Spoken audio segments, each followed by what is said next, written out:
Assalamualaikum teman-teman semua, Sampurasun. Selamat bergabung kembali di channel Info Australia, channel yang selalu update berita-berita yang ada di Australia, dan juga saya bakalan share informasi-informasi menarik seputaran di Australia. Nah, di konten kali ini saya bakalan bahas mengenai jurusan kuliah apa yang bisa lanjut ke PR. Jadi simak videonya teman-teman, jangan di skip, biar jurusan-jurusan kuliahnya bisa masuk informasinya full ke teman-teman, oke? Jadi mari kita mulai teman-teman. Oke teman-teman, sebelumnya saya mohon maaf kepada teman-teman yang udah email atau DM ke lewat Instagram. Saya jawabnya suka telat, kadang-kadang beberapa jam kemudian, kadang-kadang sampai sehari kemudian saya jawabnya. Mohon maaf, tapi insya Allah saya bantu jawab kalau saya ada free time. Kadang-kadang saya lagi chat sama teman-teman, tiba-tiba saya ngilang. Bukannya saya ngilang, tapi sayanya lagi ngerjain sesuatu atau lagi ada kegiatan yang lain gitu kan teman-teman. Tapi insya Allah saya bantu jawab meskipun telat, meskipun sehari kemudian teman-teman. Nah, balik lagi ke konten teman-teman. Kenapa CPR ini sangat-sangat dikejar oleh orang-orang yang sudah bekerja di Australia ataupun sedang kuliah di Australia? Soalnya si PR ini atau si permanent resident ini banyak sekali keuntungannya teman-teman kalau teman-teman dapet gitu teman-teman. Misalnya keuntungannya gitu kan, salah satu contohnya ya teman-teman bisa tinggal seumur hidup di Australia. Teman-teman masih pegang paspor Indonesia, cuman teman-teman seumur hidup visanya di Australia. Bisa tinggal di Australia dan bekerja di Australia. Kalau pengen tahu masalah keuntungan PR dan secara detailnya, saya sudah jelasin di beberapa di episode berapa ya, saya lupa ya. Kalau nggak salah episode 7 atau berapa ya, saya udah jelasin masalah PR-nya teman-teman.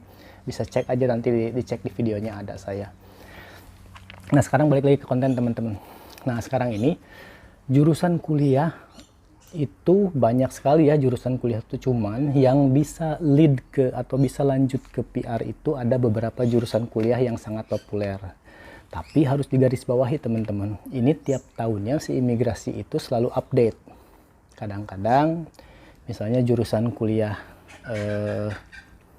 hubungan internasional misalnya HI sekarang ada tahun sekarang, nah misalnya tahun depan nggak ada. Nah, kadang-kadang bisa kayak gitu teman-teman ya, di update sama si government-nya. Kadang-kadang ya ada, kadang-kadang masih ada, kadang-kadang nggak ada gitu kan. Jadi selalu update tiap tahunnya. Nah, saya coba jelasin cepet aja teman-teman ya, soalnya ini ada 14 mata kuliah yang bisa lanjut ke PR teman-teman. Oke, saya catat dulu dikit nih teman-teman, soalnya banyak. Oke, yang pertama teman-teman yaitu jurusan engineering. Jurusan insinyur. Nah, kalau teman-teman jurusan insinyur itu banyak sekali jalur untuk ke PR, teman bisa lanjut ke PR dan teman-teman harus bekerja dulu ya, ngambil pengalaman di Australia ya, kayak gitu. Nah, yang kedua jurusan accounting. Nah, jurusan accounting ini teman-teman bisa kerja di corporate treasurer, external audit atau tax section accounting, terus general manajemen kayak gitu, pokoknya yang masalah accounting ya, masalah ngitung-ngitung uang bohong atau ngitung-ngitung uang yang rumit gitu kan, jurnal kayak gitu. Saya dulu pernah ngalamin tapi pusing gitu kan, ngitung-ngitung jurnal kayak gitu teman-teman. Nah, yang kedua jurusannya nursing teman-teman, yaitu perawat ya. Nah, teman-teman bisa ke practitioner, terus ke surgical, terus kerjanya ke community health atau mental health, terus ada child and family health, medical practice, atau banyak sekali ya, critical care or emergency kayak gitu. Nah, yang keempat yaitu social work.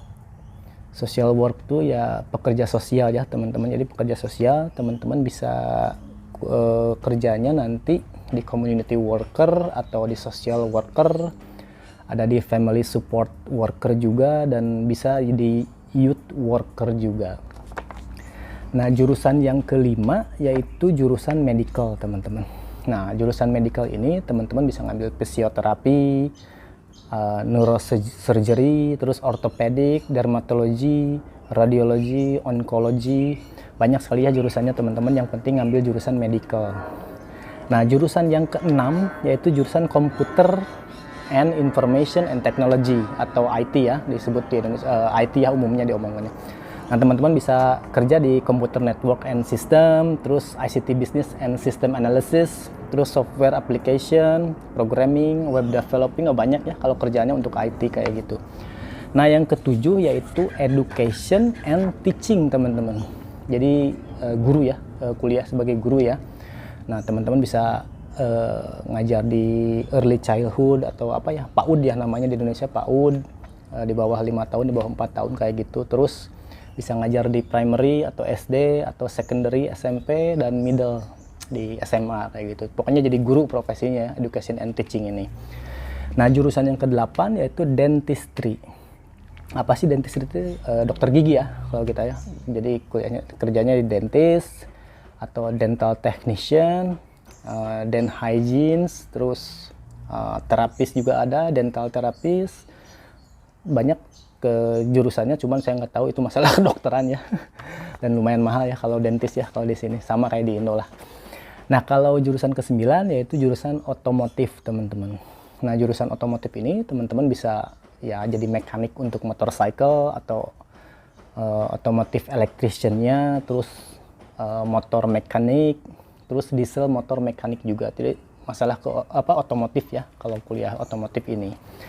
Nah, yang ke-10 yaitu hospitality, teman-teman. Hospitality itu banyak ya. Teman-teman bisa ngambil baker, chef, pastry cook, atau hotel and motel manager, terus restoran atau cafe manager. Banyak ya jurusannya kalau hospitality. Dan ini paling banyak digandrungi sama orang Indonesia yang kuliah di sini, soalnya ya nggak ribet gitu, nggak pusing mikirin ini kalau accounting kan mikirin hitung-hitungan kayak gitu kan. Kalau hospitality ya masak kayak gitu ya kuliahnya. Nah, yang ke-11 yaitu painting and decoration. Painting and decoration itu ya kayak gambar ya, gambar, desain beda ya kayaknya sama desain, tapi ini painting and decoration. Nah, teman-teman kerjanya bisa jadi timber staining atau paint application, terus conventional spray painting, terus wallpapering kayak gitu kalau di painting and decoration jurusannya. Nah, yang ke-12 yaitu building and construction. Nah, ya kalau building and construction ini teman-teman kerjanya itu bisa di carpenter, joiner, rigger, bricklayer, builder, terus apalagi ya banyak lah, construction estimator, terus wall and floor tiller, kayak masang ubin ya kayak gitu, wall and floor tiller itu, dan roof tiller juga ya kayak gitu, masang atap kalau nggak salah tuh ya. Nah, jurusan yang ke-13 yaitu jurusan plumbing, Mario Bros, teman-teman. Jadi tukang pipa ya, tukang air, tukang ledeng kayak gitu ya. Nah, di sini lumayan loh duitnya, teman-teman, itu gede banget di sini. Sekali panggil bisa $300-400 itu kan, padahal ngerjain cuman 15 menit, setengah jam paling lama juga, dibayar $300 kayak gitu. Kayak gitu. Plumbing ya jurusan ke-13 plumbing ya, plumber jadi. Nah, teman-teman bisa kerjanya roofing, water and sanitary service, terus drainage and blockage clearance. Jadi kalau ada ngeblok di pipa, saluran pipa, nah bisa dipanggil untuk plumbernya kayak gitu. Terus bisa ke mechanical service-nya juga. 13 plumbing. Nah, yang ke-14 terakhir teman-teman yaitu electrotechnology. Jadi electrician ya, kayak electrician gitu. Terus bisa jadi independent, kalau teman-teman kerjanya bisa jadi independent electrician gitu. Terus bisa di mining juga, kerja di mining sebagai electrician-nya juga, atau di otomotif sebagian electrician-nya juga. Jadi electrotechnology ya. Nah, jurusan yang terakhir ke-14.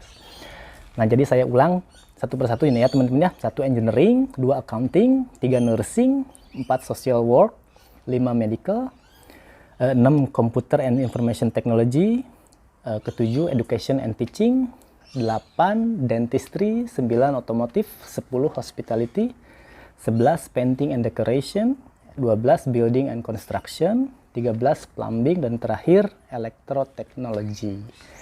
Nah, jadi teman-teman itu 14 mata kuliah yang bisa lead ke PR, chance-nya sangat besar dan ada di list government untuk tahun sekarang.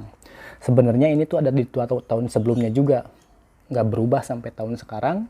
Soalnya ini sangat-sangat diminati dan bukan diminati tapi sangat dibutuhkan oleh Australia untuk pekerja-pekerja ini. Jadi teman-teman Ingat, jangan sampai salah ngambil jurusan kalau yang pengen kuliah di Australia. Saya cerita ada satu kasus teman-teman. Teman saya dia orang Iran, cewek. Dia itu kuliahnya itu kalau nggak salah kayak tata letak kota gitu ya, sipil apalah aku lupa ya ininya apa mata kuliahnya. Dia itu ngambil itu teman-teman. Nah dia tuh setelah lulus kuliah 4 tahun. Nah setelah keempat tahunnya itu si mata kuliahnya itu di delete sama si government buat lead ke PR-nya. Sebelumnya ada, pas dia apply itu ada. Nah terus diupdate sama si government jadi nggak ada, makanya dia jadi nggak bisa apply ke PR si teman saya itu gara-gara si mata kuliahnya di delete sama si government.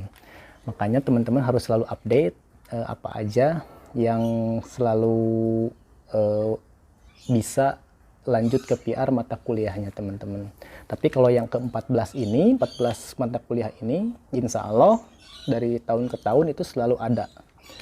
Dari kayak hospitality, engineering kayak gitu itu selalu ada teman-teman dan selalu dibutuhkan oleh Australia untuk bekerja teman-teman. Nah jadi kayak gitu teman-teman ya, jurusan mata kuliah yang bisa lanjut ke PR. Semoga informasinya bermanfaat buat teman-teman kalau yang pengen kuliah ke Australia.